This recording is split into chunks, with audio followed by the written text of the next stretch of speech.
Dando continuidade a esta cerimônia de abertura do 21º Fórum da Liberdade, anunciamos a seguir a entrega do Prêmio Liberdade de Imprensa. Esta láurea foi criada em comemoração aos 20 anos do Fórum da Liberdade, comemorados em 2007.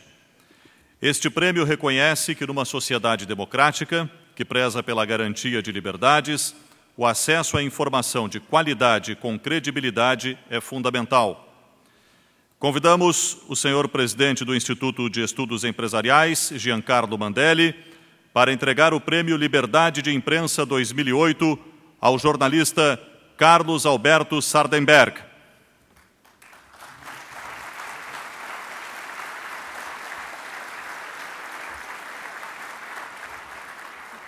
Carlos Alberto Sardenberg é um dos mais respeitados jornalistas da área econômica no Brasil, com experiência como repórter, redator e editor dos principais veículos de comunicação do país. Atuando profissionalmente há 35 anos, já passou pelas redações dos jornais O Estado de São Paulo, Jornal do Brasil, Folha de São Paulo e Gazeta Mercantil, e das revistas Veja e Isto É. Na TV foi comentarista da TV Cultura e diretor de jornalismo da Band.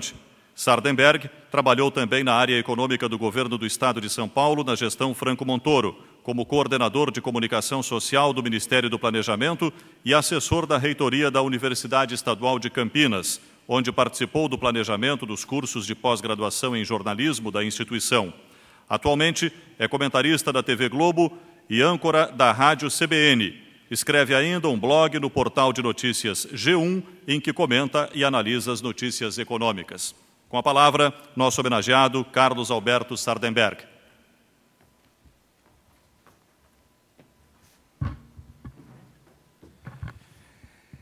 Boa noite a todos.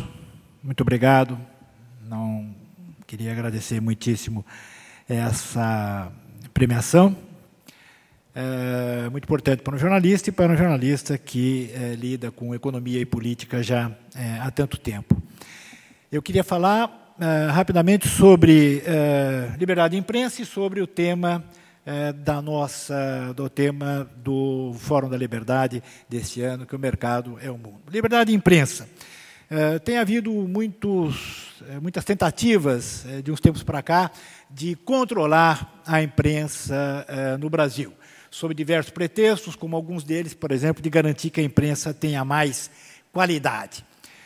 Minha opinião é que, se a gente seguir a regra dos países liberais, a regra deve ser uma só. A lei deve garantir que a imprensa seja livre, o resto depende da sociedade. Se ela vai ser boa ou não, se ela vai ser uma imprensa de qualidade, isso é um problema da sociedade, da educação, do povo, do público. A lei tem que dizer apenas que a imprensa é livre. Ofensas que sejam cometidas pelos jornalistas, erros que sejam cometidos pelos jornalistas, que são muito mais frequentes que um jornalista gostaria de admitir, podem ser perfeitamente reparados pela legislação brasileira, legislação civil, legislação penal. Não há necessidade nenhuma de uma legislação só para a imprensa. Nós já temos leis suficientes para isso. A imprensa brasileira é livre ou não é livre? Tem uma imprensa que tem uma imprensa que não é. Tem uma imprensa, inclusive, que não quer ser livre, tem uma imprensa que quer ser um órgão do governo e receber as verbas publicitárias do governo. Eu diria que, grosso modo, nós precisaríamos dividir a imprensa brasileira em 3 grandes categorias. A imprensa propriamente dita, os grandes veículos de comunicação, em geral, controlados e dirigidos pelas famílias de jornalistas, e que são uma imprensa que vive do seu negócio. Eu gosto sempre nos debates com alunos das escolas de comunicação, eles sempre perguntam, quer dizer, qual é a primeira condição para que um jornal seja livre? Eu digo, a primeira condição é que ganhe dinheiro. Precisa ganhar dinheiro, ter independência financeira para poder exercer a liberdade plena e não ficar dependente de verbas publicitárias dos diversos tipos de governo. Há uma imprensa no Brasil assim? Certamente há uma imprensa assim, que vive de seu próprio negócio, é profissional, tem alma de jornalista, são as famílias. Aqui no Sul temos a família Sirotsky, que claramente é uma família de jornalistas. Temos várias outras pelo Brasil afora, e essa é a imprensa relevante e importante no Brasil. Depois nós temos uma imprensa muito vinculada a religiões, né, a diversos tipos de religião, e depois nós temos uma imprensa que é pura política, eu diria até pura picaretagem. A imprensa que quer ficar bem com o governo de plantão e usufruir das verbas de governo. O que leva a uma conclusão de que, se nós precisamos de alguma legislação referente à imprensa do Brasil, tem que ser uma legislação que trate dessa questão das verbas oficiais, das verbas de governo, porque elas são, sim, em diversos setores, em diversas regiões do país, elas são, sim, um instrumento de controle da imprensa pelo governo.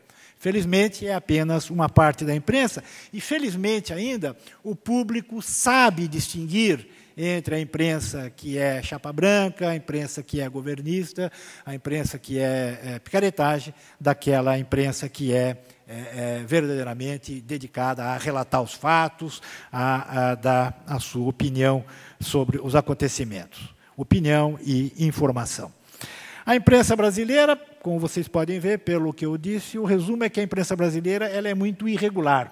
Eu acho que ela é muito boa e também muito ruim ao mesmo tempo. Nós temos exemplos de veículos que fazem bonito e que fariam bonito em qualquer país do mundo, e nós temos também uma imprensa lastimável, um jornalismo lastimável, tanto no que se refere à qualidade quanto à falta de apreço pela liberdade.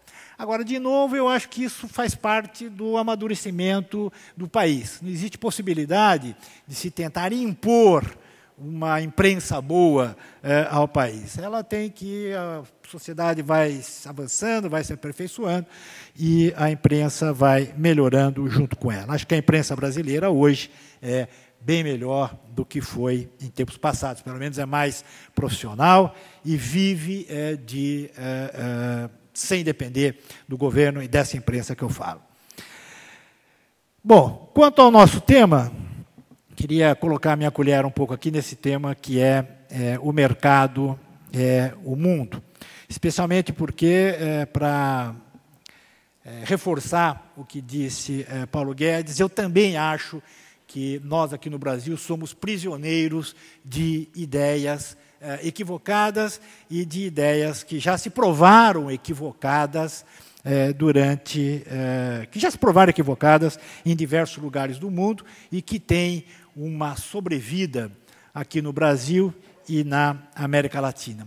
Se nós olharmos a história recente da economia mundial, existem vários fenômenos importantes. A China, certamente, o despontar da China é um fenômeno importante. A tecnologia da informação, certamente, é importante, que garantiu ganhos de produtividade extraordinário, sobretudo para os países desenvolvidos. Mas há um terceiro movimento, que é muito importante, que nem sempre se dá devido peso a esse movimento, que é essa migração de milhões de pessoas e de dezenas e dezenas de países do antigo socialismo para a economia capitalista. Se nós olharmos a Europa do Leste, a China está nisso há muito tempo, mas se nós olharmos a Europa do Leste e diversos outros países, o que a gente vê é esse movimento, em que milhões de consumidores, milhões de trabalhadores, empresários, etc., todo mundo procurando se incorporar e entrar na economia capitalista.